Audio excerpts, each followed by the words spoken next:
আমি শুরু করি, প্রথমে হচ্ছে সিলেবাসটা বিশ্লেষণ করি। একটা হলো যে স্পেশাল বিসিএস আর জেনারেল বিসিএস এর মধ্যে আসলে কতটুকু পার্থক্য করা হয়েছে এবং পরিবর্তিত প্রেক্ষাপটে কোন টপিকটা ঢোকানো হয়েছে সেটা আমরা দেখব। যেমন এই অংশটুকু আমরা দেখতে পাচ্ছি, এটা জেনারেল বিসিএস এর 30 মার্ক, এটা স্পেশাল বিসিএস এর 20 মার্ক।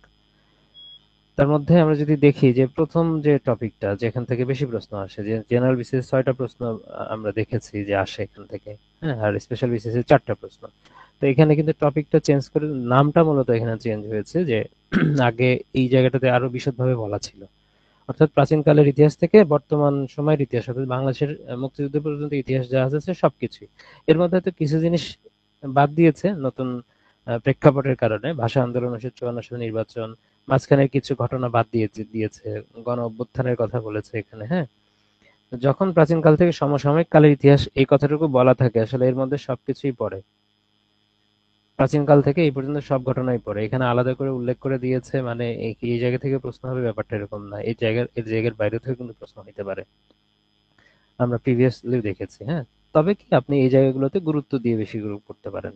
তারপর স্বাধীনতা সংগ্রাম, মুক্তিযুদ্ধের ইতিহাস, মুক্তিযুদ্ধের রণকৌশল, মুক্তিযুদ্ধের বৃহৎ শক্তিবর্গের ভূমিকা, পাকিস্তান বাহিনী আত্মসমর্পণ, বাংলাদেশের অভ্যুত্থান, এটা এইভাবে বলা আছে। যদি আমরা এর চাইতেও কিন্তু আরো ডিটেলস আছে, কিছু ঘটনা আছে। আবার স্পেশাল বিসিএস এর জন্য এখানে কি বলে দিল, একদম ছোট করে ফেললো এখানে লেখাটা, বাংলাদেশের আর্থসামাজিক এবং রাজনৈতিক ইতিহাস। আর্থসামাজিক এবং রাজনৈতিক ইতিহাসের দিকে যখন যাচ্ছে, আর্থসামাজিক এটা একদম প্রাচীনকালের দিকেই আসলে মিন করার ট্রাই করছে। আর্থসামাজিক যখন বলবে একদম প্রাচীনকাল দিক থেকেই আসলে করে, কারণ ইতিহাসের কথা বলা আছে।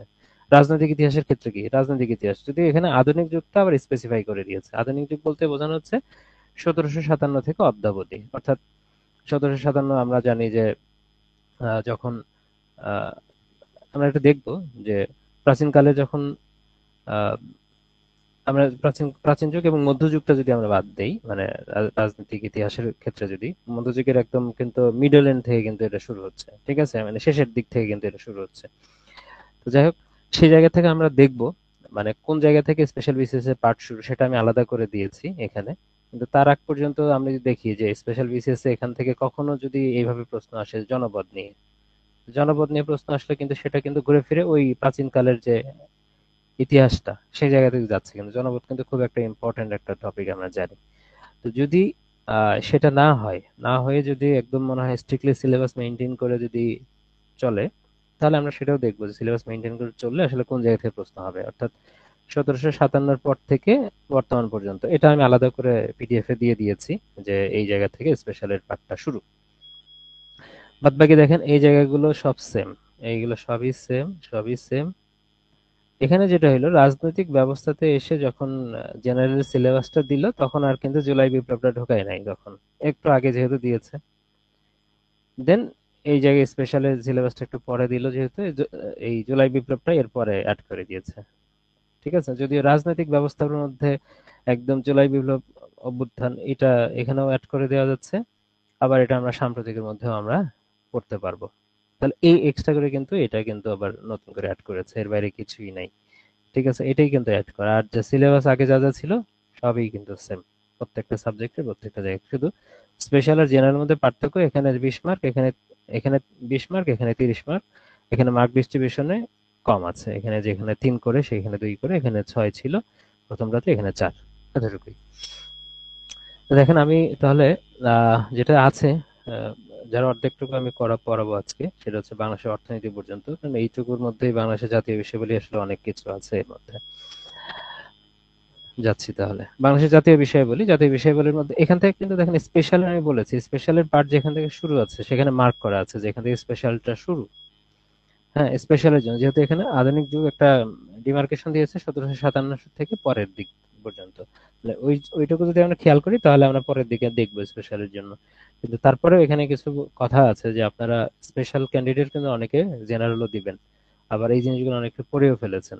আবার এই জায়গাগুলো থেকে যে প্রশ্ন হবে না এরকম হাত পা কিন্তু কেউ বেঁধে দেয় নাই, সিলেবাস দেওয়া থাকে কিন্তু সবসময় কিন্তু মানা হয় না, তবে যদি মানে তাহলে সেটাকে আমরা ওয়েলকাম জানাবো, সেটা অবশ্যই ভালো। ঠিক আছে, তাহলে বাঙালি জাতির উৎপত্তি নিয়ে, মানে প্রাচীন বাংলা এবং বাংলার ইতিহাসে একদম প্রাচীন যে কথা আছে, আর্য জাতি এবং অনার্য জাতির কথা বলা আছে। আর্য জাতির কিছু বৈশিষ্ট্য এই প্রত্যেকটা জায়গা থেকে প্রশ্ন হয়েছে আমরা দেখেছি। অনার্য জাতির মধ্যে আবার 4টা ভাগ আছে, নেগ্রিটো, অস্ট্রিক, দ্রাবিড় এবং কচ্ছিনীয়, তাদেরকে আবার মঙ্গোলীয় বলা হচ্ছে। তার মধ্যে অস্ট্রিক আর দ্রাবিড় যেটা, যে বাঙালি জাতির মূল অংশ গড়ে উঠেছে, এটাকে আবার নিষাদ জাতীয় বলা হচ্ছে। এই প্রশ্নটা কিন্তু বহুবার এসেছে, এই লাইনটা। ঠিক আছে। আর বাঙালি জাতি যে একটা সংকর জাতি, আর নৃতাত্ত্বিক ভাবে আদি অস্ট্রেলিয়ান নরগোষ্ঠী, প্রত্যেকটা জায়গা থেকে বিভিন্ন সময় আপনার এমসিকিউ ফেস করেছেন। আর বাংলা নামের ক্ষেত্রে কিন্তু অনেক কথাই বলা আছে অনেক জায়গায়। এবং সর্বপ্রথম বাংলা শব্দটা পাওয়া গেছে আবুল ফজলের আইনি আকবরী গ্রন্থে, আর বঙ্গ নামের যে উল্লেখ পাওয়া গেছে এটা হচ্ছে ঐতিহ্য আরণ্যক গ্রন্থে। এটা একদম প্রাথমিক কথা, দেখেন এর বেশি কিন্তু দেয় না, একদম যতটুকু লাগে এতটুকুই। এখানে কিন্তু প্রাচীন বাংলা জনপদ, এখানে কিন্তু 3 স্টার দেওয়া আছে। And খেয়াল করতে পারেন যে এটা হয়তো বা স্পেশালের জন্য নাই, তারপরেও আমি রিকমেন্ড করবো যে আপনি অবশ্যই এটা স্পেশালের জন্য পড়বেন। কারণ এই জায়গা থেকে বহু প্রশ্ন হয়েছে, প্রিভিয়াস সালের প্রশ্ন থেকে কোনো কিছু রিপিট করলেই এই জায়গা থেকে প্রশ্ন চলে আসবে। ঠিক আছে, তো এটা বাদ দিয়েন না এগুলা। এখানে জনপদের ডিটেলস দেওয়া আছে যে কোন জনপদটা কোন দিকে, এবং এর সাথে ম্যাপটাও দেওয়া আছে। আপনি সেই জনপদের সাথে এখানে যে যে জেলা অন্তর্ভুক্ত সেটা আপনি রিলেট করতে পারবেন। এটা নিয়ে আমি এখানে আলোচনা করছিলাম, ডিটেলস আলোচনা মেইন ক্লাস আমরা করেছিলাম, দরকারও নাই এখন আপনাদের। তো এখান থেকে যেটা প্রশ্ন আসতে পারে সেটা এখানে লেখা আছে, এটার সাথে আপনি ম্যাপটা মিলায় পড়বেন। গুরুত্বপূর্ণ, আমি বিস্তৃতির ক্ষেত্রে কিন্তু সব জেলা আমি এখানে অ্যাড করে দিইনি, যে জেলাগুলো পরীক্ষা আসতে পারে সেই জেলাগুলো অ্যাড করেছি এখানে। পুন্ড সবচেয়ে প্রাচীনতম, এর মধ্যে পুন্ড এবং বরেন্দ্র কিন্তু জেলা কিন্তু একই, বগুড়া, রাজশাহী, রংপুর, দিনাজপুর। তবে এখানে বরেন্দ্রের মধ্যে কিছু স্পেসিফিকেশন দেওয়া আছে জাস্ট। অনেক সময় দেখা যাইতে পারে যে বরেন্দ্রের যে যতটুকু স্পেসিফিকেশন দেওয়া আছে, বিস্তৃতির কথা যা বলা আছে, এটা সরাসরি পরীক্ষায় দিয়ে দিতে পারে। পুন্ড বরেন্দ্রের কিন্তু একই কথা। রাজধানীর কথা বলা আছে, 3টা রাজধানী দিয়েছে, 3টা রাজধানী খুব ভালোভাবে পড়বেন। গৌড় যদিও ম্যাক্সিমামটা আমরা জানি যে ইন্ডিয়ার মধ্যে অবস্থিত, বাংলাদেশের প্রেক্ষাপটে হচ্ছে চাঁপাইনবাবগঞ্জ, এটা ইম্পর্টেন্ট। তারপরে মুর্শিদাবাদে অ্যাড করে দেওয়া হয়েছে, কর্ণ সুবর্ণের রাজধানী, এর প্রেক্ষাপটে অ্যাড করা হয়েছে। বঙ্গের মধ্যে আসলে অনেকগুলো জেলা আছে আমরা জানি, কিন্তু ঢাকাকে এখানে আমি হাইলাইট করেছি, বৃহত্তর ঢাকা একটাই। সমতট এবং হরিকেল থেকে কিন্তু বহু প্রশ্ন এসেছে, আমরা জানি এই জিনিসগুলো বহুবার রিপিট করে এসেছে। পুন্ড বরেন্দ্র তো শুরুতেই বললাম যে খুব গুরুত্বপূর্ণ, হ্যাঁ, এই দুইটা আর এই দুইটা, এই চারটা সবচেয়ে বেশি গুরুত্বপূর্ণ। তো সমুদ্র সমতট যেটা, সেটা হচ্ছে কুমিল্লা এবং নোয়াখালী, বৃহত্তর থাকতে পারে নাও পারে। সিলেট এবং চট্টগ্রাম, চট্টগ্রাম না থেকে আবার পার্বত্য চট্টগ্রামও থাকতে পারে, যেটাই থাকুক কোনো সমস্যা নাই। হরিকেল এটা, আর এটা বড় কাম তো করে নিবেন। আর চন্দ্রদ্বীপ যেটা বাঘ সাঁতারে খুব পটু, এটা দিয়ে আমরা মনে রাখতে পারি যে আমরা জানি সুন্দরবনকে বেষ্টিত করে যে জেলাগুলো রয়েছে সেটা আমরা এদের প্রকাশ করতে পারি, যে বাগেরহাট, সাতক্ষীরা, খুলনা, বরিশাল, পটুয়াখালী, এগুলোকে আমরা মিন করতে পারি।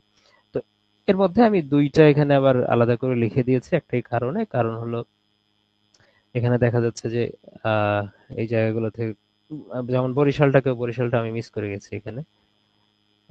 হ্যাঁ, বরিশালটাও এখানে থাকবে। বরিশালটা চন্দ্রদ্বীপ, বরিশালের অপর নামে কি একসময় বলা হতো চন্দ্রদ্বীপ। ঠিক আছে, তাহলে এই জিনিসটা কিন্তু এখানে খেয়াল রাখবেন।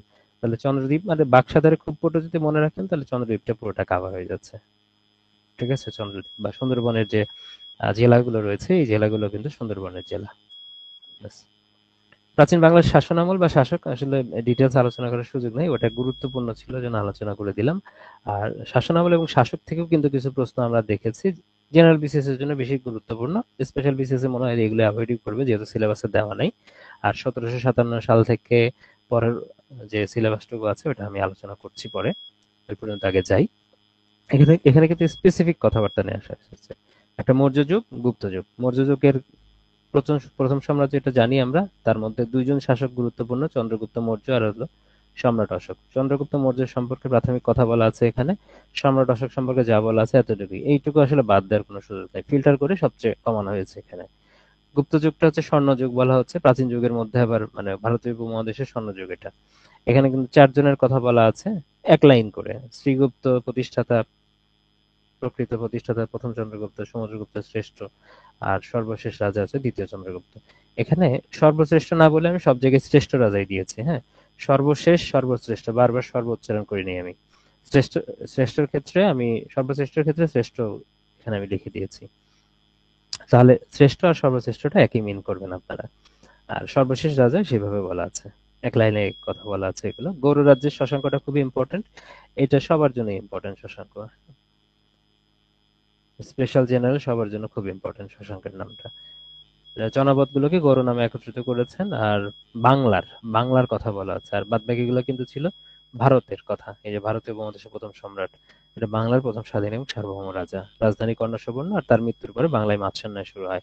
এখানে বোল্ড করেও দেওয়া আছে, সপ্তম এবং অষ্টম শতকে মাৎস্যন্যায়টা শুরু হয়। পুষ্যপতি বংশ মূলত এখানে হর্ষবর্ধনের কি জন্য নিয়ে আসা হয়েছে হর্ষবর্ধনকে, এইখানে এটার জন্য যে তার সময় একজন পরিব্রাজক আসছিল, চীনা পরিব্রাজক হিউয়েন সাং। এই জন্য হর্ষবর্ধনের নামটা ইম্পর্টেন্ট, যে হিউয়েন সাং কখন আসছিল, কার সময় আসছিল, হর্ষবর্ধনের সময় আসছিল, এই জন্য এটা দেওয়া হয়েছে। তো এটার সাথে এটা রিলেট করলেই হয়ে যাবে যদি একটা তথ্য আপনারা মনে রাখেন। পাল বংশের প্রথম কথা হচ্ছে যে এটা দীর্ঘস্থায়ী ছিল, টোটাল 400 বছর ছিল। পাল বংশ এবং সেন বংশের মধ্যে আবার ধর্মের কিছু ব্যাপার আছে, যে বৌদ্ধ ধর্ম আর হচ্ছে হিন্দু ধর্ম। আমরা জানি যে বাংলা সাহিত্যে পড়েছি, গত ক্লাসে আপনারা যখন বাংলা সাহিত্য দেখেছেন, যে বাংলা সাহিত্য হচ্ছে চর্যাপদের ক্ষেত্রে এটা হচ্ছে বৌদ্ধ ধর্মাবলম্বী যারা আছে তারাই লিখেছে, অর্থাৎ পাল যুগে চর্যাপদ রচিত হয়েছে। অর্থাৎ এই যে পাল যুগে বৌদ্ধ ধর্ম যারা ছিল তারাই করেছে।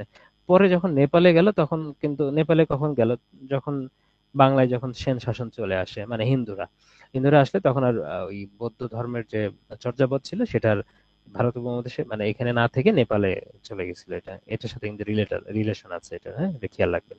পাল বংশের মধ্যে 3 পালের কথা পড়বেন ভালো করে, গোপাল, ধর্মপাল আর রামপাল। ধর্মপাল শ্রেষ্ঠ, রামপাল হলো সর্বশেষ, আর গোপাল হলো প্রতিষ্ঠাতা।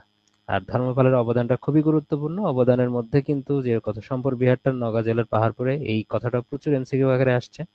বিক্রমপুর বিহার হয়তো ওইভাবে আসে নাই, তবে জেনে রাখবেন দুইটা একই সাথে, হ্যাঁ। সেন বংশের ক্ষেত্রে অনেকগুলো সেন বলা আছে, হ্যাঁ। তো বিজয় সেন শ্রেষ্ঠ রাজা, সবচেয়ে বেশি গুরুত্বপূর্ণ। আর লক্ষণ সেন সর্বশেষ রাজা, যদি এটার পরেও কিছু প্রিভিয়াস সালে আমরা প্রশ্ন দেখেছি, এর বাইরেও কিছু জিনিস আছে, হ্যাঁ। তো ওইটা আমরা প্রিভিয়াস সালের প্রশ্নটা আলাদা করে কিন্তু আমরা পড়ে ফেলবো। বাংলাদেশ বিষয়গুলির আরেকটা কথা এখনই বলে নেই, পরের দিকেও বলবো অবশ্য। বাংলাদেশ বিষয়গুলির যতটুকু আমি এভাবে সিকোয়েন্সে সাজাই দিয়েছি এইভাবে তো থাকবেই। এর বাইরেও অনেক কিছু, অনেক প্রশ্ন আমি টপিকের মধ্যে আনতে পারিনি, কারণ হচ্ছে সিলেবাসটা কমানোর জন্য। কিন্তু প্রিভিয়াস সালের প্রশ্ন থেকে কিন্তু বাংলাদেশ বিষয়গুলো হুবহু রিপিট হওয়ার সম্ভাবনা অনেক বেশি থাকে। হ্যাঁ, মানে কিছু প্রশ্ন হুবহু রিপিট হয়। তো সেই জন্য বাংলাদেশ বিষয়গুলি কিন্তু অবশ্যই প্রিভিয়াস কোশ্চেন পড়তে হবে, অবশ্যই আলাদা করে। কারণ অনেক প্রশ্নই আছে যে আমি এখানে মূল আলোচনার মধ্যে আনতে পারি নাই, কারণ টপিকটা কনসাইজ করার জন্য, মানে ওই টপিকটা বাদ দেওয়ার জন্য। কারণ ওই একটা টপিক থেকে বা দুই তিনটা টপিক থেকে হয়তো বা একটা একটা প্রশ্ন আসছে, তো ওইগুলোর জন্য তো পুরো টপিক আমি ঢোকাই দিতে পারি না। তো ওই জন্য ওগুলো বাদ দিছি। তো ওই বাদ দিলেও কিন্তু ওই জায়গাগুলোতে প্রশ্ন হইতে পারে, যেটা আমি আরএসআই প্রোগ্রামে বলেছিলাম যে বিগত আমরা যখন মেইন ক্লাস করি তখন তো আসলে সব টপিক মেইন ক্লাসে করা যায় না। বিগত সালের প্রশ্ন সলভ করতে গেলে দেখা যাচ্ছে যে সেগুলো কিন্তু পড়া হয়ে যায়, আর ওই জায়গা থেকে রিপিটেশন হইলে তখন আর সেগুলো পরীক্ষার হলে পারা যায়। তো অবশ্যই বাংলাদেশ বিষয়গুলির প্রিভিয়াস সালের প্রশ্ন পড়বেন, ঠিক আছে। একবার করে যদি খুব বেশি না পারেন রিডিং পড়ে যাবেন, হ্যাঁ, প্রশ্ন উত্তর প্রশ্ন উত্তর প্রশ্ন উত্তর এইভাবে পড়ে যাবেন। আর সামন্ত সেন এবং হেমন্ত সেনের মধ্যে একটু পার্থক্য, যেটা সমস্যা হইতে পারে, অপশন দেখে অ্যান্সার করার ট্রাই করবেন। সেটা হচ্ছে প্রথম রাজা বা প্রতিষ্ঠাতা হলো সামন্ত সেন, এটা হচ্ছে মোস্ট অ্যাপ্রোপ্রিয়েট হিসেবে দিবেন। তবে অনেক সময় হচ্ছে প্রথম মানে প্রতিষ্ঠাতা সামন্ত সেনকে বলা হচ্ছে, কিন্তু পরবর্তীতে তাকে রাজার মর্যাদা না দিয়ে পরবর্তীতে হেমন্ত সেনকে রাজার মর্যাদা দেওয়া হয়। ঠিক আছে, এই জায়গাতে অপশন দেখে আর প্রশ্নের ভাষা দেখে অ্যান্সার করার ট্রাই করবে, এই দুইটার মধ্যে। হ্যাঁ, অপশন এবং প্রশ্নের ভাষা। দেন আসেন মুসলিম শাসন এবং মুঘল শাসন। মুঘল শাসনটা পরে আছে ডেফিনেটলি, তার আগে মুসলিম শাসনের মধ্যে এখানে কিন্তু একবারে সব নিয়ে আসা হয়েছে। যদিও উপমহাদেশে মুসলিম শাসন যে প্রথম যে দুইটা কথা বলা আছে এই দুইটা অতটা বেশি গুরুত্বপূর্ণ নয়, আবারও বলছি। বাংলায় মুসলিম শাসনটা গুরুত্বপূর্ণ, বাংলায় স্বাধীন সুলতানি আমলটা এটা অনেক বেশি গুরুত্বপূর্ণ, ঠিক আছে, অনেক বেশি। 3 স্টার বা 2 স্টার এরকম দিচ্ছি না, স্টার দিচ্ছি মানে এটা সর্বোচ্চ গুরুত্বপূর্ণ ধরে নেবে। হ্যাঁ, দ্বিতীয় টাইম লাগবে। তো কুতুবুদ্দিন আইবেক সম্পর্কে যা বলা আছে, তিনি প্রতিষ্ঠাতা, আর শামসুদ্দিন ইলতুৎমিশ তিনি হচ্ছে প্রকৃত প্রতিষ্ঠাতা, এই দুইটা কথা মনে রাখতে হবে। এতটুকুই, একজন প্রতিষ্ঠাতা একজন প্রকৃত প্রতিষ্ঠাতা, দুইটা কথা। বক্তের খলজি কি করছে আমরা জানি, যে লক্ষণ সেনকে পরাজিত করে নদিয়া দখল করছে। 1204 সালে ঘটনা। পরবর্তীতে মুসলিম শাসনটা চললো 1338 পর্যন্ত। মুসলিম শাসনটা শেষ হয়ে যাওয়ার পরে সুলতানি আমল শুরু হলো 1338 থেকে 1538, অর্থাৎ এখানে আরো 200 বছর কিন্তু, ঠিক আছে, 200 বছর সুলতানি আমলের শাসনটা কিন্তু চললো। তো এখানে বক্তের খলজির কথা বলা আছে, বক্তের খলজিটাই সবচেয়ে বেশি গুরুত্বপূর্ণ। আলাউদ্দিন খলজির কথা হচ্ছে ইবনে বতুতা একটা রেফারেন্স বলেছে, অতটা গুরুত্বপূর্ণ নয়, তবে পড়ে রাখবেন, তার যেহেতু কমাইছি তার মধ্যে এটা আছে। এবার আসেন স্বাধীন সুলতানি আমলের মধ্যে এই জিনিসগুলো খুবই গুরুত্বপূর্ণ, কিছু ভিন্ন কালারও দিয়েছি আপনারা দেখেন। মোটামুটি এখানে 4 জন যে শাসক আছে, চারজন শাসকই বিভিন্ন কারণে গুরুত্বপূর্ণ, চারজন শাসকই গুরুত্বপূর্ণ, সেভাবে মনে রাখবেন। যেহেতু তার নাম প্রথমে আছে ফখরুদ্দীন মোবারক শাহ, তার মানে সুলতানি আমলের প্রতিষ্ঠাতা সে। তার সময় ইবনে বতুতা কোথায় আসছিল? বাংলায়। ইবনে বতুতা বাংলায় আসে কার আমলে? ইবনে বতুতা ভারতে আসে কার আমলে? মানে বাংলায় বলতে বাংলা ভূখণ্ডে, আর ভারতবর্ষে কার আমলে আসছে, দুই ভাবে কিন্তু প্রশ্ন আসে। তো সেটা আমরা সামনে দেখব। তাহলে এটা গেল। শামসুদ্দিন ইলিয়াস শাহ হচ্ছে সমগ্র বাংলার প্রথম অধিপতি। ঠিক আছে? তার সময়টাতে কিন্তু ফখরুদ্দীন মোবারক শাহ কিন্তু সমগ্র বাংলাতে প্রভাব বিস্তার করতে পারে নাই। পরবর্তীতে শামসুদ্দিন ইলিয়াস শাহ কিন্তু সমগ্র বাংলায় করেছিলেন, বাংলা নামে পরিচিত। গিয়াসুদ্দিন আজম শাহ, এটা হচ্ছে বাংলা সাহিত্যের সাথে রিলেটেড। বুঝতেই পারছেন, ইউসুফজুল্লাহর রামায়ণ অনুদিত হয়েছিল। আর আরো একটা জিনিস ইম্পর্টেন্ট, তার সময় মাহন বাংলায় এসেছিল, আর একটা পরিব্রাজক। ঠিক আছে, এটা একটা ইম্পর্টেন্ট। গিয়াসুদ্দিন আজম শাহ হচ্ছে সাহিত্য অনুরাগী ছিলেন, তার সময় প্রচুর অনুবাদ হয়েছে। আলাউদ্দিন হোসেন শাহ, তিনি হচ্ছে শ্রেষ্ঠ স্বাধীন সুলতান, মানে ডেফিনেটলি সুলতানি আমলে, এই জন্য তার এই যুগটাকে বলা হচ্ছে স্বর্ণযুগ। আর গিয়াসুদ্দিন মাহমুদ শাহ, যে সর্বশেষ স্বাধীন সুলতান, সর্বশেষ হিসেবে আসে কিছু কিছু জানি যে আমরা আহ কিছু কিছু যুগ বা আমলের সর্বশেষ কথা বলে কিন্তু পরীক্ষায় আসতে পারে। অবসানটা কিভাবে ঘটে? শেরশাহ আক্রমণ যখন করে তখন এই যুগের পতন ঘটে, শেরশাহ গরু দখলের মাধ্যমে, এই কথা বলা আছে। তো গেল এটা। তারপর আসেন তুগলক বংশ। তুগলক বংশ মোহাম্মদ বিন তুগলক। জাস্ট এখানে একটা জিনিস ইম্পর্টেন্ট, সেটা হচ্ছে ইবনে বতুতা ভারতে আসে কার সময়টাতে? মোহাম্মদ বিন তুগলক। এই জন্য এটা দেওয়া হয়েছে, আর কিছু না। তাহলে ভারত বাংলায় আসে ফখরুদ্দিন মোবারক শাহের সময়টাতে, আর ভারতে আসে মোহাম্মদ বিন তুগলক, এতটুকুই। আর শেষে এই যে দিল্লির যে সালতানাতটা শুরু হলো, এই যে উপমহাদেশ দিল্লিতে মুসলিম শাসনটা শুরু হলো না দিল্লি সালতানাতের মাধ্যমে, তো এটার তো পতন হইতে হবে। পতন হওয়ার পরে তো মুঘল শাসনটা শুরু হবে। মুসলিম শাসনের শেষ হওয়ার পরে, মানে দিল্লি সালতানাতের শাসন হওয়ার পরে মুঘল শাসনটা শুরু হবে। তার মানে দিল্লি সালতানাতের শেষ সুলতান থাকতে হবে কেউ না কেউ, সেটা হচ্ছে ইব্রাহিম লোদী। এই ইব্রাহিম লোদী আর বাবরের মধ্যে যে যুদ্ধটা হলো, পানিপথের প্রথম যুদ্ধ, এই পানিপথের প্রথম যুদ্ধের মাধ্যমে বাবর জিতে গেল এবং মুঘল সাম্রাজ্য প্রতিষ্ঠা করল। তার তার ইফেক্টেই কিন্তু আমরা চলে আসতেছি পানিপথের যুদ্ধের মধ্যে। ঠিক আছে? পানিপথের যুদ্ধ তিন সালে হয়েছে, সাল তিনটেই খুবই গুরুত্বপূর্ণ। সুতরাং মনে হইতে পারে যে সালগুলো কঠিন, কঠিন হইলে পড়ে ফেলতে হবে। মিল আছে, সাল সিকোয়েন্স মিল। 26 আছে, এখানে 56, খেয়াল করে দেখেন। 1761, কয়েকবার পড়লে এটা মনে থাকবে। প্রথম দ্বিতীয় তৃতীয় যুদ্ধ, তিনটা যুদ্ধের সময়গুলো ইম্পর্টেন্ট। হ্যাঁ, প্রথম দুইটার প্রতিপক্ষ এবং এই কে কে আছে এটাও গুরুত্বপূর্ণ আছে, কারণ এখানে ইফেক্ট দেখে আসলে বুঝতে পারবেন। এখানে বাবর এবং ইব্রাহিম লোদী, যে যার নাম প্রথমে আছে সে জিতেছে, এটা মনে রাখবেন। বিজয় হয়েছে প্রথম পক্ষ, সেভাবে অ্যাড করে দিয়েছে এখানে। বাবর জিতলো, মুঘল সাম্রাজ্য প্রতিষ্ঠা করলো। বৈরাম খান এবং হিমু। বৈরাম খান জিতলো, আকবরের ক্ষমতা গ্রহণ। তো বৈরাম খানের সাথে আকবরের সম্পর্ক কি ছিল? আকবরের সেনাপতি ছিল কে? বৈরাম খান। তো যখন যুদ্ধ হলো তখন ওই যুদ্ধের পরে জিতলো, ইফেক্ট তো আকবরের ক্ষমতা গ্রহণ। এবং তার মানে আকবর ক্ষমতা গ্রহণ করেছিল কবে? মানে ইফেক্ট, মানে ওই সময়টাতে আর কি। আকবর ক্ষমতা গ্রহণ করলো 1956 সালেরই ঘটনা, ক্ষমতা গ্রহণ। আর হচ্ছে এই বৈরাম খান হিমুর যে, যেহেতু আকবরের সেনাপতি ছিল বৈরাম খান, তার তাদের যে যুদ্ধটা হলো এটাও কিন্তু একই সেম সালই হয়েছে, তার মানে 1556 সাল। একটা দিয়ে কিন্তু দুইটার অ্যান্সার কিন্তু মুখস্থ হয়ে গেল। ঠিক আছে, একই বছর দুইটা ঘটনা কিন্তু ঘটে। আর আহমদ শাহ আবদালী এবং মারাঠা, মারাঠা আহমদ শাহ আবদালী জিতেছে। ঠিক আছে, এতটুকু জানলেই চলছে। মুঘল শাসন শুরু হলো, তাহলে মুঘল শাসনের ক্ষেত্রে আমরা তো এই ছন্দটা সবাই জানি, বাবার হইলে একবার জল, সারিল ওষুধে। এর সিকোয়েন্সটা আসলে জানা রাখা দরকার, সিকোয়েন্সটা ইম্পর্টেন্ট কিছু কিছু জায়গায়। যেমন বাবর হইল মানে বাবর হুমায়ুন, একবার মানে আকবর, জর্তে জাহাঙ্গীর, সারিল হচ্ছে শাহজাহান, আর ওষুধ হলো আওরঙ্গজেব। ঠিক আছে, এক পেজে কিন্তু সব চলে আসছে মোটামুটি। আর শেষে আছে দ্বিতীয় বাহাদুর শাহর কথা, সেটা ছিল শেষ সম্রাট। হ্যাঁ, তাহলে দেখেন মুঘল শাসনের কথা যেটা বলা আছে যে এখানে কত সাল থেকে শুরু হলো। ঠিক আছে,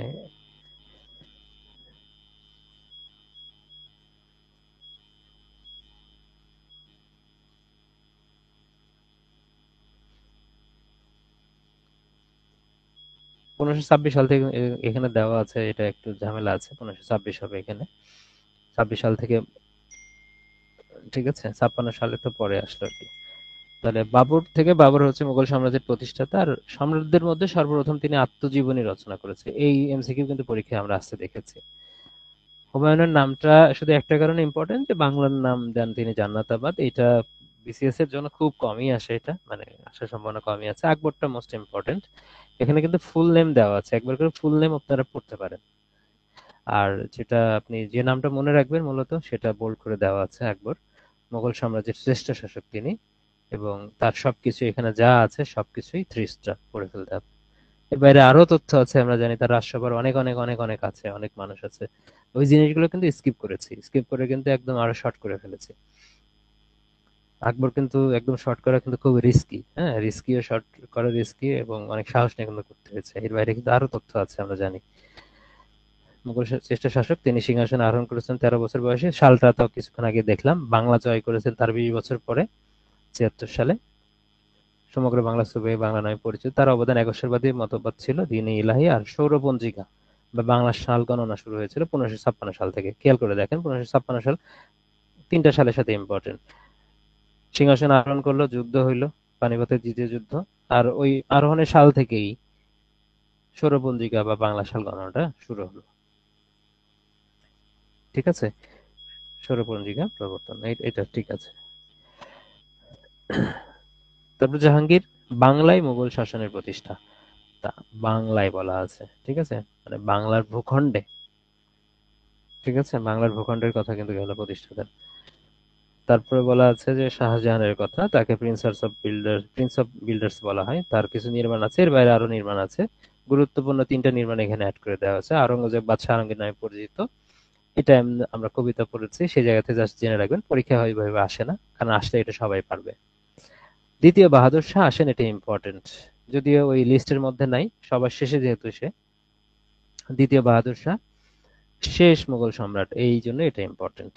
আর সিপাহী বিদ্রোহের সময় ভারতের সম্রাট হিসেবে তিনি ঘোষিত হয়েছিলেন। 1857 সালে যখন সিপাহী বিদ্রোহ হলো, সিপাহী বিদ্রোহ নিয়ে সামনে আছে, সালটাও ওখানে পাবেন। তো এখানে আসলে সালটা এই জন্য লিখি নাই। 1857 সালে যখন সিপাহী বিদ্রোহটা হলো, তখন ভারত বিদ্রোহীরা কিন্তু তাকে ভারতের সম্রাট হিসেবে ঘোষণা করেছিল।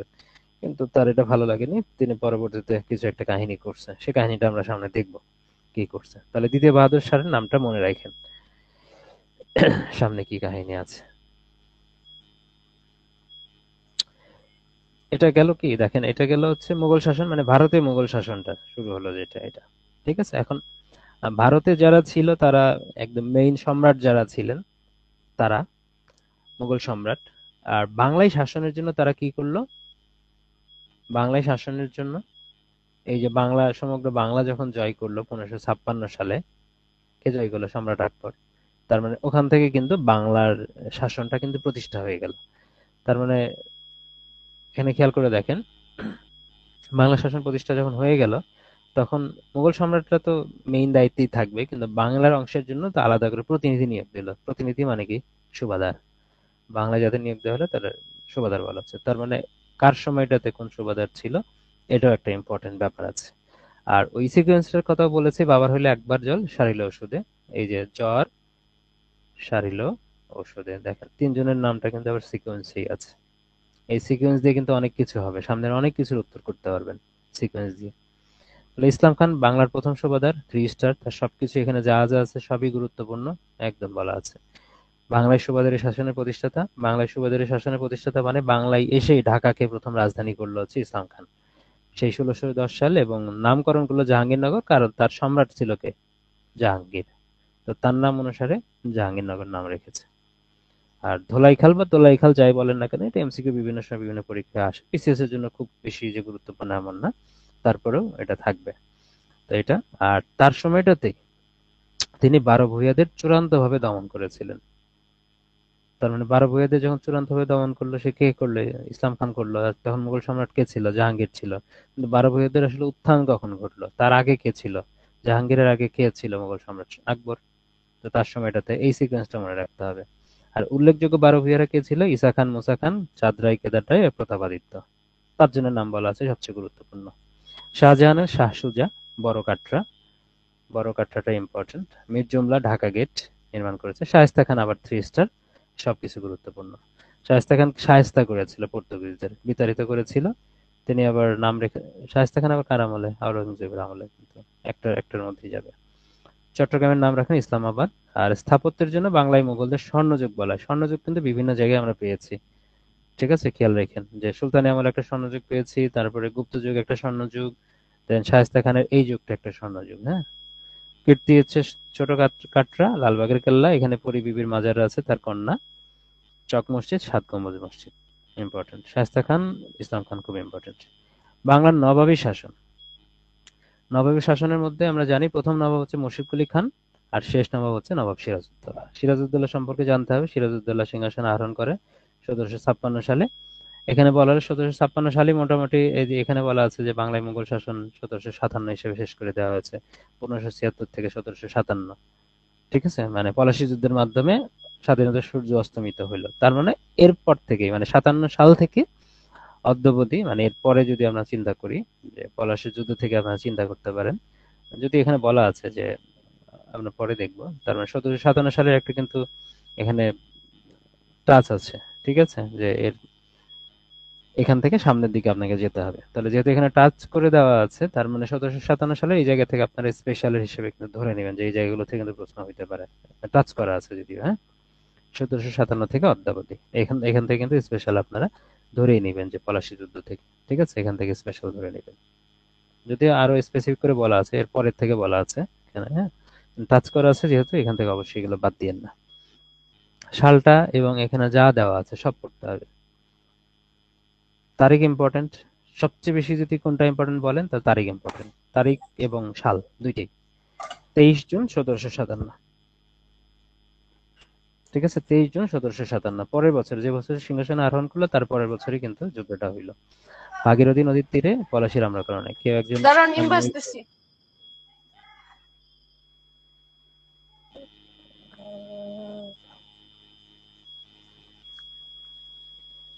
ঠিক আছে, ক্লাস শেষ করে খাবো, ওকে। তার অবস্থান প্রতিপক্ষ নবাব সিরাজউদ্দৌলা আর হচ্ছে ইংরেজদের মধ্যে। আর ইংরেজদের মধ্যে যদি পুরো ইংরেজরা তো আসে নাই এখানে, মানে কে ছিল প্রতিনিধি বা কে ছিল শাসক? Robert Clive. হ্যাঁ, রবার্ট ক্লাইভ কিন্তু সামনেও আসবে। আমরা যখন ওই লর্ডদের নাম পড়বো তখন রবার্ট ক্লাইভের কিন্তু কথা আসবে। তো এইগুলো একটু মনে রাখতে হবে। নবাবের পক্ষে যুদ্ধ করেছে কে, বিশ্বাসঘাতক কে ছিল, ফলাফল কে ছিল, প্রত্যেকটা জিনিস একটু জেনে নেবেন। এর সাথে যদিও এটা যদি অন্য প্রেক্ষাপটে আলোচনা করা যেত, বক্সের যুদ্ধটা, কিন্তু আলাদা করে না করে এখানে আলোচনা করে দিয়েছি, যেহেতু এটা একটা ইম্পর্টেন্ট। সালটা ইম্পর্টেন্ট আছে, ১৭৬৪ সাল। এখানে কে ছিল? মীর কাসিম এবং মেজর মন্ডোর মধ্যে হয়েছিল সম্মিলিত বাহিনী এবং ইংরেজদের বাহিনী। সম্মিলিত বাহিনী ডেফিনেটলি পরাজয় হয়েছে। তাহলে পলাশির যুদ্ধটা কিন্তু ইম্পর্টেন্ট, বোথ জেনারেল বলি আর স্পেশাল বলি। স্পেশাল তো এখান থেকে টাচ। যখন কেউ যদি, আমার কাছে যেটা মনে হচ্ছে যে যদি একদম সিলেবাস ধরে প্রশ্ন করে, তাহলে প্রথম প্রশ্নটা কিন্তু এখান থেকে স্পেশালের জন্য চলে আসবে। আধুনিক যুগ বলা আছে ১৭৫৭, তো ১৭৫৭ মানে কি, কোন ঘটনা? পলাশী যুদ্ধের ঘটনা, সুতরাং পলাশী যুদ্ধ থেকে প্রশ্ন হবে। ঠিক আছে, এটা মাথায় রাখবেন। তারপরে ইউরোপীয়দের আগমন। ইউরোপীয়দের আগমনের মধ্যে আসলে অনেক কিছুই আছে, যে ইংরেজদের আগমন থেকে শুরু করে, ইংরেজদের আগমনই পরবর্তীতে কন্টিনিউ হবে, বাদ বাকিতে কারো কিছুই কন্টিনিউ হবে না, সবগুলো এখানেই শেষ, এই বক্সের মধ্যেই সব শেষ। তো এখানে আমরা জানি যে প্রথম আগমন করেছে পর্তুগিজরা, উপমহাদেশে মানে আগমন করেছিল কোথায়? কালিকট বন্দরে ভাস্কো দা গামা করেছিল ১৪৯৮ সালে। সালটা ইম্পর্টেন্ট, বিভিন্ন সময় সালটা আমরা দেখেছি। বাংলায় আগমনটা আমি বলবো লেস ইম্পর্টেন্ট, তারপরেও কঠিন প্রশ্ন হইলে হইতে পারে এই জায়গা থেকে, তবে এই জায়গাটা কোনোভাবে বাদ দেওয়া যাবে না। ঠিক আছে, পরিচিতি পাই, এটা কি আছে? আর কোন দেশের? অনেকে আছে কি যে এই প্রশ্নটা খুবই সিম্পল, যেমন আগমনকারী যারা আছে তাদের এই প্রশ্নটা খুবই সিম্পল, যদি আসে যে তারা কোন দেশের। কিন্তু অনেকে আবার এটাও পারবে না, যদি এমন হয় যে দেখা যাচ্ছে ডাচের ক্ষেত্রে অনেকে হয়তো বা কনফিউজড হইতে পারে, তো একবার আসলে দেখে নিল ডেনিশ কোন দেশ, বা দিনেমার্ক বলা হচ্ছে কাদেরকে, ডেনমার্কের যারা আছে তাদেরকে দিনেমার বলা হচ্ছে। জাস্ট এতে কনফিউশন যেন না থাকে এই জন্য আমি এটা লিখে দিয়েছি, তাছাড়া কিছু না।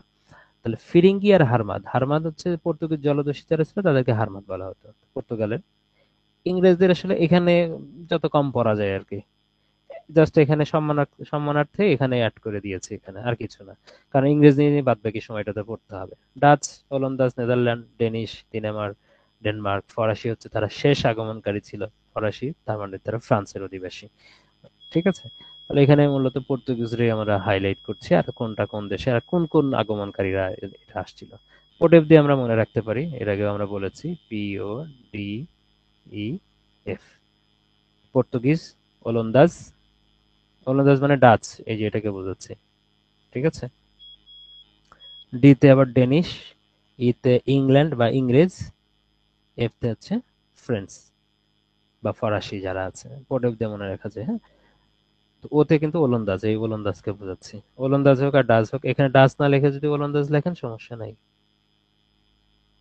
দুইটা লিখতে পারেন, লেখাটা একটু এলোমেলো হয়ে গেল। ইংরেজদেরকে প্রদত্ত সুবিধা, সুযোগ সুবিধা, এই জিনিসটা আমি শেয়ার করেছিলাম ফেসবুকে। কিন্তু এখান থেকে আসলে সবকিছু পড়তে হবে এমন না। তবে আমি এখানে সাল তিনটা অ্যাড করে দিয়েছি, তিনটা সাল অ্যাড করে দেওয়ার মাধ্যমে আপনি বুঝতে পারবেন যে তিনটা সাল গুরুত্বপূর্ণ। আর বাদ বাকি জিনিসগুলো সাল অ্যাড করিনি, সাল অ্যাড করিনি মানে সাল যেটা গুরুত্বপূর্ণ সেটার ঘটনাও গুরুত্বপূর্ণ, এটা মনে রাখবেন। তার মানে এখানে তিনটা জিনিস সবচেয়ে বেশি গুরুত্বপূর্ণ। ইংরেজদের আগমন 1600 সালে, এটা ইম্পর্টেন্ট। 1765 সালে কি ঘটনা ঘটেছে, ইম্পর্টেন্ট। 1857 সালে কি ঘটনা ঘটেছে, ইম্পর্টেন্ট। তো ইংরেজদের আগমন যখন ঘটলো, আমি এর আগে বলেছিলাম যে বাবার হইলে একবার জল সারিল ওষুধ, ওষুধে, তাহলে সম্রাট বাবর, তারপরে হুমায়ুন চলে গেলেন, তারপরে আকবর থেকে কিন্তু শুরু।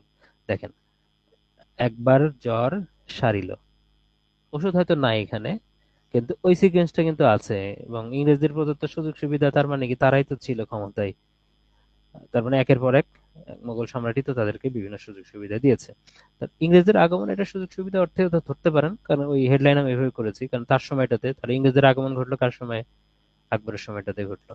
আর তারপরে দুইজন যারা ছিল, জাহাঙ্গীর এবং শাহজাহান, একজন, এটা কিন্তু আমি বলছি যে এটা কিন্তু ব্রেনের উপর স্ট্রেস রেখে মনে রাখবেন না।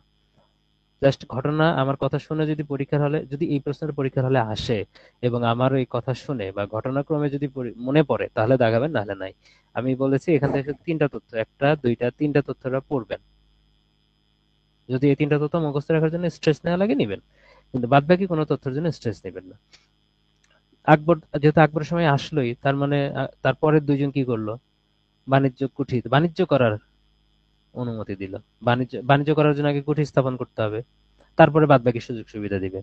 তাহলে জাহাঙ্গীর কি করলো, কি ভারতবর্ষে, প্রথমে যেহেতু ভারতে আসলো তো ভারতবর্ষে, পরে আবার বাংলার ভূখণ্ডে, যেটা বাংলার ভূখণ্ডে যে বাণিজ্য কুঠি স্থাপন করার সুযোগ দিল হচ্ছে শাহজাহান। তার মানে ভারত আগে হচ্ছে ব্রডার সেন্সে, তারপরে স্মলার সেন্সে। এটার ক্ষেত্রে তাই, ভারতবর্ষে আবার সমগ্র বাংলা স্মলার সেন্সে। তো এখানে আবার নাম দুইটা কিন্তু আপনার জন্য সোজা না, মানে সুজা আর ফরুকশির। তারা কি করেছিল, বিনা শুল্কে বাণিজ্য করার অনুমতি। ঠিক আছে। যদি মনে হয় যে না এই দুইটা নাম আমার পরিচিত না, পড়বো না, বাদ দেন, সমস্যা নেই। ঠিক আছে, কিন্তু অনেকে থাকবে যে পড়বে, তাদের জন্য এটা ইজি করার জন্য ইজি ভাবে উপস্থাপন করে দিয়েছি এখানে। তাহলে আপনার কথা হলো, এখানে যারা কম পড়তে চান, একদম কম, তারা এই দুইটা বাদ দিতে পারেন, আর এই দুইটা তো ব্রেনের উপর স্ট্রেস না রেখেই পড়তে পারবেন। আর এটা গেল, তার মধ্যে 1765 খুব ইম্পর্টেন্ট, খুবই ইম্পর্টেন্ট, হ্যাঁ। বাংলা, বিহার এবং উড়িষ্যার দেওয়ানি প্রদান করেন কে, শাহ আলম। নামটা নতুন হইলেও আপনাকে পড়তে হবে, ঠিক আছে।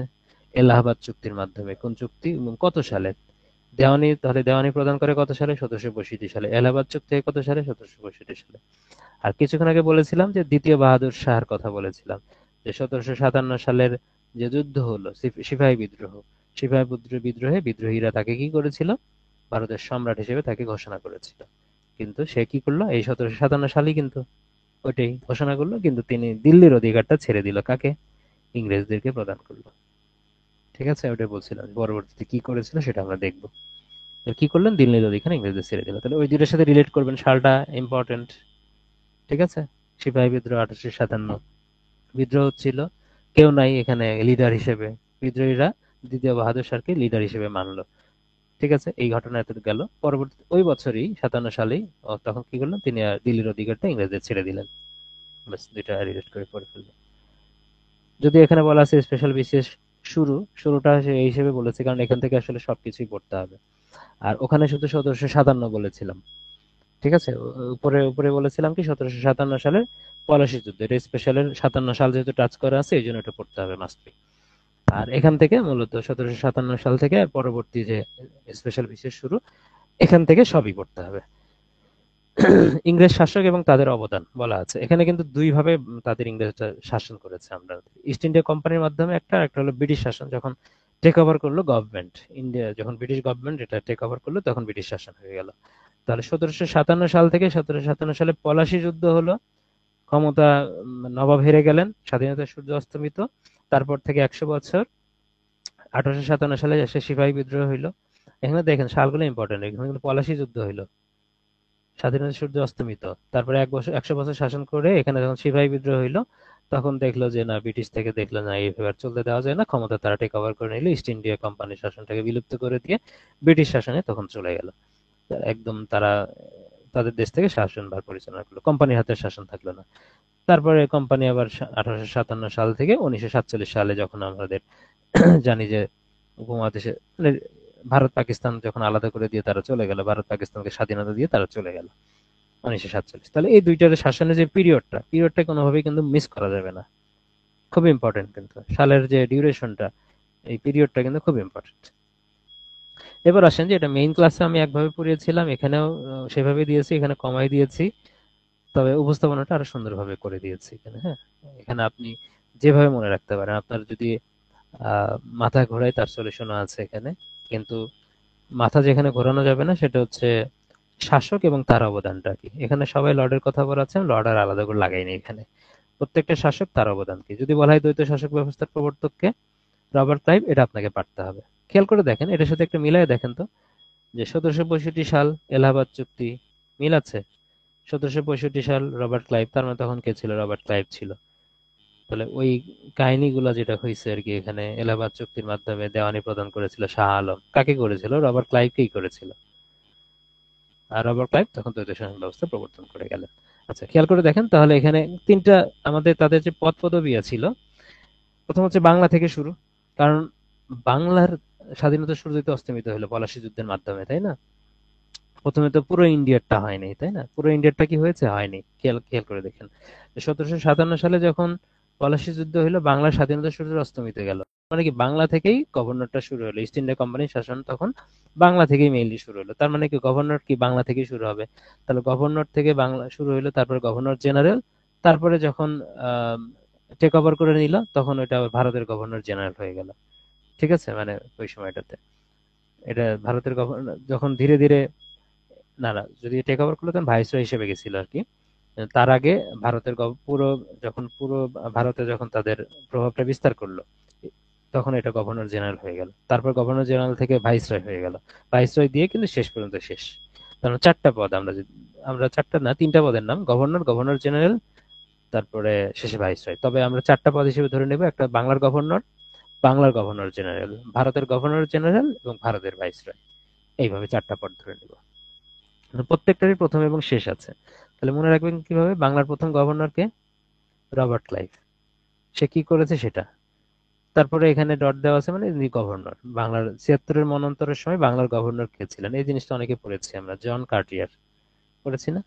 তবে 76-এর মন্বন্তরটা কবে ঘটেছিল? বাংলা সালের সাথে রিলেটেড, 1176। তবে ইংরেজি কত সালে ঘটেছিল? 1770। ঠিক আছে, এই দুইটাই কিন্তু ইম্পর্টেন্ট। আমরা জানি যে 593 বিয়োগ করলে সালটা পাওয়া যায়, তার মানে এর সাথে 593 যোগ করলে অনেক সময় এটা কিন্তু আবার ওই সবসময় যে 593 যোগ করলে হবে এমনও না কিন্তু। ঠিক আছে, তো একটু এদিক ওদিক কিন্তু হইতে পারে। হ্যাঁ, এক এক সাল কিন্তু এই পাশে ও পাশে হইতে পারে, কারণ দেখা গেল যে ওই মাসের একটা ব্যাপার থাকে, তারিখের একটা ব্যাপার থাকে, এই জন্য কিন্তু চেঞ্জ হয়। ওকে, তার মানে এখান থেকে এই পর্যন্তই। তো বাংলার শেষ গভর্নর, যে যে শেষ গভর্নর হইলো সেই আবার কি গভর্নর, মানুষ সেম আছে, তার পদটা খালি চেঞ্জ করে। ধরেন রাষ্ট্রপতি ছিল, সে প্রধানমন্ত্রী হয়ে গেল, বা প্রধানমন্ত্রী ছিল সে রাষ্ট্রপতি হয়ে গেল, এই। তাহলে দুইজনের কিন্তু এই ওয়ারেন হেস্টিংস এর ডেজিগনেশন কিন্তু দুইটা হইলো। তার মানে বাংলার শেষ গভর্নর হইলো, গভর্নরের পরে এখানে পদটা ট্রান্সফার হয়ে গভর্নর জেনারেল হয়ে গেল, তাহলে প্রথম গভর্নর জেনারেল সে হয়ে গেল। তো দ্বৈত শাসন প্রবর্তন করেছিলেন কে? Robert Clive. এটা কিন্তু একটু সময় নিয়ে আমি পড়াচ্ছি, ইন্টেনশনালি পড়াচ্ছি। আপনাদের আগে পড়া থাকলে বা বারবার পড়া থাকলে পড়াচ্ছি, আবার একটু শোনেন যাতে আবার এটা ক্লিয়ার থাকে। দ্বৈত শাসন ব্যবস্থা তিনি রহিত করলেন। তারপরে গভর্নর জেনারেলের এই যে ডট ডট দেওয়া আছে, তারা গভর্নর জেনারেলই হয়ে থাকবে প্রথম যেহেতু। তারপরে পরের জন কর্নওয়ালিস কি করলো? চিরস্থায়ী বন্দোবস্ত এবং সূর্যাস্ত আইন করলো 1793, সালটা ইম্পর্টেন্ট। আর ভারতের তিনি সিভিল সার্ভিসের জনক, যেহেতু একটা ভারতের সিভিল সার্ভিসের জনক বা সিভিল সার্ভিস নামে একটা টপিক আছে, তো এই জিনিসটা ইম্পর্টেন্ট, এটা বাদ দেওয়া যাবে না। ওয়েলেসলি অধীনতামূলক মূলক মিত্রতা নীতির প্রবর্তক, এটা বলা আছে। দেন আমরা যদি দেখি যে গভর্নর জেনারেলটা এখন শেষ পরেরটাতে এসে উইলিয়াম বেল্টিং, এই যে বাংলার শেষ গভর্নর জেনারেল, তিনি তখন বাংলা থেকে তার প্রমোশন হইলেন পুরো ভারতের গভর্নর জেনারেল হয়ে গেলেন, প্রথম গভর্নর জেনারেল উইলিয়াম বেন্টিং। তিনি কি করলেন, সতীদাহ প্রথা বিলোপ করলেন 1829 সাল। সালটাও খুবই গুরুত্বপূর্ণ, খুবই গুরুত্বপূর্ণ সাল, তাই না? দেন ডালহৌসি, ডালহৌসির ক্ষেত্রে পদমর্যাদা একই, যদি এখানে ডটটা পড়ে নাই। গভর্নর জেনারেল ডালহৌসি যে কাজগুলো করলো, বিধবা বিবাহ আইন পাশ করলো 1857 সালে। আর তিনি আরো কিছু যুগান্তকারী কাজ করেছে, টেলিগ্রাফ লাইন, রেল যোগাযোগ স্থাপন করেছিলেন, আর সত্য বিলোপ নীতির প্রয়োগ করেছিলেন। হ্যাঁ, এই জিনিসগুলো ইম্পর্টেন্ট। ডালহৌসি গেল, ডালহৌসি থেকে পরে ক্যানিং চলে আসলো। ক্যানিং মানে কি, ভারতের সর্বশেষ গভর্নর জেনারেল। আর এখানে যখন ক্ষমতা টেক ওভার করে নিল ব্রিটিশ শাসন, ব্রিটিশরা যখন তাদের পলিটিক্যালি বলেন তাদের দেশের সিস্টেম থেকে যখন ইস্ট ইন্ডিয়া কোম্পানির শাসনটা বিলুপ্ত করে দিল, করে দিয়ে কি করলো, টেক ওভার করে নিলেন মূলত। তারপরে একদম পদের নামটা আবার চেঞ্জ করে দিলেন এই সময়টাতে এসে, ঠিক আছে? চেঞ্জ করে দিয়ে কি করলেন, ভারতের ভাইসরয়, ভাইসরয় পদ ক্রিয়েট করলেন। ডেফিনেটলি ভারতের শেষ গভর্নর জেনারেল এবং ভারতের প্রথম ভাইসরয় হয়ে গেলেন লর্ড ক্যানিং। লর্ড আর এখানে অ্যাড করিনি। তো এই জিনিসগুলো ইম্পর্টেন্ট, কিন্তু কিছু কিছু জায়গায় যেমন সবই আছে। আমরা যদি চিন্তা করি যে চারটা নামই কিন্তু আপনাকে ওইভাবে ধরে রাখতে হবে। রবার্ট ক্লাইভের নাম ধরে রাখতে হবে, ওয়ারেন হেস্টিংস এর নাম ধরে রাখতে হবে, উইলিয়াম বেন্টিং এর নাম ধরে রাখতে হবে, যে জায়গাগুলোতে ট্রানজিশন হয়েছে, ঠিক আছে? এই চারটা নাম কিন্তু ধরে রাখতে হবে। আবার তারপর ভারতের ভাইসরয় ক্যানিং, এখানে একটা ট্রানজিশন হয়েছে, এই নামগুলো ধরে রাখতে হবে কিন্তু, মাথায় মানে মিস করা যাবে না এগুলো। তার মানে ওই 1857 সালে সিপাহী বিদ্রোহ হইলো ওই সময়টাতে, সিভিল সার্ভিস আইন পাশও করেছিল এই সময়টাতে, যেহেতু সিভিল সার্ভিসের জনক পড়লাম, আইন পাশ হয়েছে। এটা মনে না থাকলেও অবশ্যই এটা মনে রাখতে হবে যে লর্ড ক্যানিং এর সময় সিপাহী বিদ্রোহটা হয়েছিল, সালটা ইম্পর্টেন্ট। আর ওই সময়টাতেই তো এই যে ভাইসরয় হয়ে গেল, কোম্পানি থেকে ব্রিটিশ শাসনে চলে গেল আর কি ওই সময়টাতে। তো ওই টাইমটাতেই হয়েছে। মেও উপমহাদেশে প্রথম আদমশুমারি হয়েছিল তার সময়টাতে। কার্জন ইম্পর্টেন্ট, হার্ডিন্স ইম্পর্টেন্ট, খুব ইম্পর্টেন্ট না? খুব ইম্পর্টেন্ট। কার্জন ইম্পর্টেন্ট কেন? বঙ্গভঙ্গ হয়েছিল। আর হার্ডিন্স কেন? বঙ্গভঙ্গ রদ করেছিল। এখানে কিন্তু ব্র্যাকেটের মধ্যে কথা বলা আছে, খুব ইম্পর্টেন্ট। দুই লাইনে বলেছি, এক লাইনে বলেছি, সব কথা চলে আসছে এর মধ্যে। বঙ্গভঙ্গ হয়েছে কত সালে? 1905 সালে 16 অক্টোবর, মানে কার্যকর হয়েছিল যেটা সেটাকে আমরা ধরে নেব হয়েছে। আর যদি ঘোষণাটা আগে হয়েছিল, কার্যকর হয়েছিল 16 অক্টোবরে। এটা করেছিলেন কে? মনে রাখতে হবে রাজাদের প্রতিনিধি হিসেবে কাজ করেছে কিন্তু এই ভাইসরয় গুলা, লর্ডরা। কিন্তু যত শাসন কিন্তু চালাইছে একদম ব্রিটিশ, মানে ওই ইংল্যান্ড থেকে শাসন চলছে, অর্থাৎ ওই সময় যে রাজা ছিল, রাজাই মূলত মেইন কর্তৃপক্ষ ছিল, এটা ধরে রাখতে হবে। তার মানে বঙ্গভঙ্গ কে করেছিলেন? ওই সময় রাজা করেছিলেন। বঙ্গভঙ্গ রদ কে করেছিলেন? ওই সময় রাজা করেছিলেন। এবং ওর প্রতিনিধি হিসেবে এখানে এটা কার্যকর করেছিলেন কার্জন এবং হার্ডিন্স, এটা মনে রাখতে হবে। তাহলে তখন বঙ্গভঙ্গ যে করেছিলেন, সেটা হচ্ছে রাজা সপ্তম এডওয়ার্ড। আর বঙ্গভঙ্গ রদ হয়েছিল 1911 সালে 12 ডিসেম্বর। এটা করেছিল রাজা পঞ্চম জর্জ। এই জায়গা থেকে এমসিকিউ হয়েছে, খুবই ইম্পর্টেন্ট জায়গা, খুবই ইম্পর্টেন্ট জায়গা, এক লাইনের মধ্যে রাখবেন। আর এখানে আরেকটা স্বর্ণযুগ পাইলাম, খেয়াল করে দেখেন, চারটা চারটা স্বর্ণযুগ পেয়ে গেলাম। ব্রিটিশ শাসনের স্বর্ণযুগ বলা হয় এই কার্জনের সময়টাকে বলা হয়। কথা বলা আছে এখানে, এটা আমার কাছে অতটা গুরুত্বপূর্ণ নয়, তবে একদম অনেক কমে ফেলছি, তার মধ্যে থেকে এটা আছে। যদি মনে হয় এই জায়গা থেকে কখনো প্রশ্ন করবে যে মুসলমানদের পৃথক নির্বাচন ব্যবস্থা করা হয়েছিল কোন আইনের মাধ্যমে, ভারত সরকার আইন 1919 সাল, সেটা এক নাম কি, মন্টেগু জেমস আইন। হ্যাঁ, তো এটাতে তো আমি অতটাও জোর দিচ্ছি না। হুম।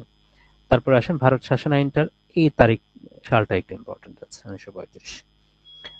পরের গুলোর ক্ষেত্রে এই যে লর্ড যারা আছে তাদের নামের চেয়ে ইম্পর্টেন্ট হলো এখানকার ঘটনাগুলো, ঠিক আছে? বুঝাইতে পেরেছি? নামের চেয়ে ইম্পর্টেন্ট কি, এখানকার ঘটনাগুলো। যেহেতু এই ঘটনাগুলো ঘটেছে, এই জন্য এর নামটা এখানে রিলেট করে দেওয়া হয়েছে, আর কিছু না। লিনলিথগো আর ওয়াফেলের না। তো প্রাদেশিক নির্বাচন হয়েছিল 1937 সালে, আর ক্রিপস মিশন এসেছিল 1942 সালে। 50-এর মন্বন্তর, ওটাকে আবার কিন্তু দুই নামে ডাকা হচ্ছে। 43-এর দুর্ভিক্ষ বলা হচ্ছে। বাংলা ইংলিশ দুইটা সাল, তো দুইটা সালই এভাবে মনে রাখতে হবে, ইম্পর্টেন্ট। আর ক্যাবিনেট মিশন কবে এসেছিল? 1946 সালে। এই 46 দিয়ে শেষ ক্ষমতা। পরের বছরে গিয়ে মাউন্টব্যাটেন শেষ ভাইসরয় যে হইলেন পরের বছর, রেড ক্লিফ আইনের মাধ্যমে ভারত পাকিস্তানের সীমানাটি নির্ধারণ করে দিলেন, যদিও কিছুদিন তিনি আরো ক্ষমতায় ছিলেন আর কি। আহ, কিন্তু পরে কি ঘটনা ঘটলো, যদি ভারতের ভাইসরয় শেষ, ক্ষমতা ভাগ করে দিল, পাকিস্তানকে ভারতকে আলাদা আলাদা করে দিল। পাকিস্তানে তো নির্বাচন হলো গিয়ে 1956 সালে, আর ভারতে হলো 1950 সালে। তারা ভারত প্রজাতন্ত্র হইলো। এই মাঝখানে যে 2 বছর ছিল, 48 পর্যন্ত ছিল অবশ্য মাউন্ট ব্যাটেন। পরে 48 থেকে 50 সাল এই সময়টুকুতে আসলে কে দায়িত্বে ছিলেন, বা পাকিস্তানের ক্ষেত্রে কে দায়িত্বে ছিলেন? পাকিস্তানের ক্ষেত্রে আমরা সামনে ঘটনা আর কিছু জানবো। তবে ভারতের এই যে স্বাধীন ভারত যখন 1947 সালে কি রেড ক্লিফ আইনের মাধ্যমে ভারত পাকিস্তান সীমানা আলাদা হয়ে গেল, হয়ে এখন স্বাধীন হয়ে গেল ভারত পাকিস্তান দুইটাই। তাহলে স্বাধীন ভারতের তো শাসক লাগবে, সেই শাসকের নাম আবার গভর্নর হয়ে গেল। তাহলে এবং তিনি প্রথম তিনি শেষ, চক্রবর্তী রাজাগোপালাচারী। 1950 সালে যে নির্বাচন হইলো ভারত প্রজাতন্ত্রের, তখন প্রথম প্রেসিডেন্ট হয়ে গেল, প্রেসিডেন্ট হিসেবে চলে আসলো রাজেন্দ্র প্রসাদ। আর স্বাধীন পাকিস্তানের প্রথম গভর্নর হলো মোহাম্মদ আলী জিন্নাহ। মাঝখানে আরো গভর্নর আসছিল, আমরা জানি। শেষ গভর্নরকে ইস্কান্দার মির্জা। কারণ 1956 সালে যখন পাকিস্তান প্রজাতন্ত্র যখন নির্বাচন হইলো, তখন প্রথম প্রেসিডেন্ট ওই শেষ গভর্নর থেকে, তিনি আবার নির্বাচনের মাধ্যমে ইস্কান্দার মির্জা প্রথম প্রেসিডেন্ট হলো। ঠিক আছে, এই জিনিসটা জানতে হবে। তাহলে স্বাধীন পাকিস্তানের প্রথম গভর্নরকে, তারপরে স্বাধীন ভারতের প্রথম এবং শেষ গভর্নরকে, এই জিনিসটা হয়তো বা অনেকের কাছে নতুন লাগতে পারে। তবে ওই সিকুয়েন্সে যদি আপনি ইতিহাসের সিকুয়েন্সটা খেয়াল রাখেন, তাহলে এটা ইজিলি রিলেট করতে পারবেন। হ্যাঁ, এটা অনেক কিছুই কিন্তু কমায় দেওয়া হয়েছে একদম, এর চাইতে কমানো কিন্তু আসলে সম্ভব না। তারপরে কমানো কিছু সম্ভব, আমি বলেছি যে কোন কোন জায়গায় আপনারা বাদ দিতে পারেন, কোন কোন জায়গায় গুরুত্ব দিবেন, সেটা আসলে বলে দিয়েছি। এবার আসেন বিভিন্ন বিদ্রোহ, ঘটনা এবং সংগঠন। এখানে সাল যে দিয়েছে এগুলোকে মনে থাকবে? থাকবে না, এখানে কিন্তু স্টার মেরে দিয়েছে। এই জন্য সালের ক্ষেত্রে স্টার দেওয়া আছে, 1, 2, 3, 4, চারটা স্টার দেওয়া আছে। তার মানে এই সালগুলো ইম্পর্টেন্ট। ঠিক আছে, এই সালটা ইম্পর্টেন্ট। আর এখানে ঘটনাগুলোর কথা বলা আছে, যেমন প্রথম বিদ্রোহের ক্ষেত্রে আরো কিছু তথ্য দেওয়া আছে, বিশেষ করে উল্লেখযোগ্য ব্যক্তিত্ব। প্রত্যেকটা ঘটনা উল্লেখযোগ্য ব্যক্তিত্ব কিন্তু গুরুত্বপূর্ণ, তাই না? এবং এক্সট্রা যে তথ্য বলা আছে এগুলো গুরুত্বপূর্ণ। তাহলে আসেন যে এর মধ্যেও কিছু বিষয় আছে মোটামুটি গুরুত্বপূর্ণ, সবচেয়ে বেশি গুরুত্বপূর্ণ গুলো এখানে সেটা অ্যাড করে দিয়েছি। তারপরে যদি ধরেন এখানে যে ফকির সন্ন্যাসী বিদ্রোহ, মজনু শাহ ভবানী পাঠক দুজনের কথাই বলা আছে। ইংরেজের বিরুদ্ধে প্রথম বিদ্রোহ ছিল এটাই। চাকমা বিদ্রোহের নেতৃত্ব দিয়েছিল কে? জন বক্সকা। এই কথাটা বহুবার আসছে। ফরাজি আন্দোলন দুইজন বাপ বেটা, হাজী শরীদুল্লাহ এবং দুদু মিয়া। বারাসাত বিদ্রোহ বলা হচ্ছে, এটা তিতুমির বিদ্রোহ মাঝে মাঝে বলা হয়। তিতুমিরের আসল নাম হচ্ছে মীর নেসার আলী। একক ব্যক্তি হিসেবে তিনি প্রথম যুদ্ধটা করেছিলেন। আর সাঁওতাল বিদ্রোহের ব্যক্তিত্বকে সিধু এবং কানু নামটা। সিপাহী বিদ্রোহ কে ছিল? 1857 সালে সিপাহী বিদ্রোহ হয়েছিল, ইম্পর্টেন্ট, আমি বহুবার বলেছি। এখানে উল্লেখযোগ্য ব্যক্তিত্ব ছিল মঙ্গল পাণ্ডে, রজব আলী, লক্ষ্মীবাঈ, তিনজনের নাম। মঙ্গল পাণ্ডের নামটা সবচেয়ে বেশি গুরুত্বপূর্ণ। তবে এখানে নেতৃত্বকে, এই যে এই বিদ্রোহী তারা ছিল, তাই না? তারা ওই যে আমি বললাম কিছুক্ষণ আগে যে তারা হচ্ছে দ্বিতীয় বাহাদুর শাহকে ভারতের সম্রাট হিসেবে ঘোষণা করেছিল। তার মানে মেইন নেতৃত্ব কে দিয়েছিল? দ্বিতীয় বাহাদুর শাহ, মানে তাকে উপরে রেখে কিন্তু এই সিপাহী বিদ্রোহটা হয়েছিল। নীল বিদ্রোহের কিন্তু টাইমলাইন দেওয়া আছে, 1859 থেকে 1862। স্টার্ট দেওয়া আছে, ডেফিনেটলি ইম্পর্টেন্ট। নীল বিদ্রোহের ব্যক্তিত্ব বিশ্বনাথ সর্দার। প্রথম ছড়িয়ে পড়েছিল যশোর অথবা নদিয়ায়, যেটা অপশনে থাকে সেটা দেখাবে। স্বদেশী আন্দোলনের দুইজনের নাম বলা আছে, দুইজনের নামটা দেখবেন, কয়েকবার দেখবেন। এগুলো যে খুব বেশি প্রেশার দিয়ে পড়বেন এরকম না, কয়েকবার দেখলে এগুলো মনে থাকবে। সশস্ত্র বিপ্লবী আন্দোলন, দুইটার মধ্যে কিন্তু এটা কনফিউশন হইতে পারে, সেটা আমি বলে দিই। স্বদেশী আন্দোলন আর সশস্ত্র বিপ্লবী আন্দোলন দুইটা কিন্তু আলাদা। ওটা শেষ হইলে এটা শুরু হলো। বঙ্গভঙ্গর সাথে যদি রিলেট করেন, আপনি খেয়াল করে দেখেন, 1905 সাল বঙ্গভঙ্গ যখন হইলো তখন স্বদেশী আন্দোলন হইলো। ঠিক আছে, খেয়াল করে দেখেন। স্বদেশী আন্দোলন, সেটার সাথে হচ্ছে সুরেন্দ্রনাথ আর অরবিন্দ। আর পরে যখন 1911 সালে বঙ্গভঙ্গ রদ হইলো, ওটার সাথে ধরে নেবেন এটা সশস্ত্র বিপ্লবী আন্দোলন। রদ যখন হয়ে গেল তখন তার সাথে কে রিলেটেড, চারজনের নাম দেওয়া আছে। এই দুইটার মধ্যে কিন্তু কনফিউশন হইতে পারে, এই জন্য আমি এখানে আপনাকে সিরিয়াসলি এটা কনফিউশন থেকে দূর হওয়ার জন্য আপনি পড়ার সময় যেন সেভাবে পড়েন। আর এখানে দুইটা, যেহেতু আমি সংগঠনের কথা বলেছি, দুইটা সংগঠন গুরুত্বপূর্ণ, সেটার নাম এখানে অ্যাড করে দিয়েছি। 1885 সালে ভারতীয় জাতীয় কংগ্রেস, প্রতিষ্ঠাতা হচ্ছে অ্যালান অ্যাক্টিভেন হিউম, সবচেয়ে প্রাচীন দল এটাই। আর নিখিল ভারত মুসলিম লীগ 1906 সালে হয়েছিল, স্যার সলিমুল্লাহ এবং আগা খান, এবং প্রতিষ্ঠা স্থান হচ্ছে ডেফিনেটলি ঢাকায়। ঠিক আছে, ঢাকাতেই প্রতিষ্ঠা হয়েছিল। আচ্ছা, তারপরে এখানে আমরা দেখলাম তাহলে এখানে কিন্তু এই সংগঠন টঠন এইগুলো সব কিন্তু কমপ্লিট হয়ে গেল। এখন এখান থেকে কিন্তু ভাষা আন্দোলন থেকে শুরু করে 1971 সালে মুক্তিযুদ্ধ বা বাদ বাকিটা আমি কন্টিনিউ করব ক্লাসরুমের মধ্যে। আমি ফেসবুক লাইভটা এখানে শেষ করে দিই। হ্যাঁ, আমাদের ক্লাসরুমে লাইভ হবে বাদ বাকিটা।